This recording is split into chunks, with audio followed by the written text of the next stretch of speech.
ძალის ნაქალაქარზე ახალგაზრდული არქეოლოგიური ექსპედიცია მიმდინარეობს. ექსპედიციაში საქართველოში მცხოვრები ეთნიკური უმცირესობების წარმომადგენლები იღებენ მონაწილეობას. პროექტი უკვე მეორე წელია სპორტსა და ახალგაზრდობის სამინისტროს მხარდაჭერით ხორციელდება. ეროვნული მუზეუმის ნასტაგისის ფონდ საცავის ბაზაზე ბაზა მცხეთის რაიონში სოფელ ქსანთან მდებარეობს. ექსპედიცია 3 ნაკადად არის დაყოფილი. გათხრების დასრულების შემდგომ მოპოვებული მასალის კამერული დამუშავება ჩატარდება და ასევე სამეცნიერო ანგარიში მომზადდება. მიზანი არის ახალგაზრდების ინტეგრირება ქართულ კულტურაში, ზოგადად ცხოვრებაში.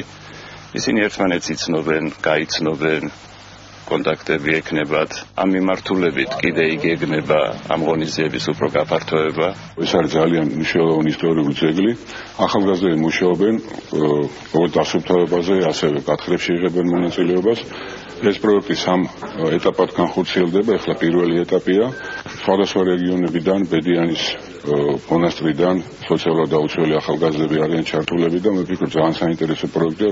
ვასუფთავებთ ნაგებობებს, წმენთ ბალახისგან, მიწისგან.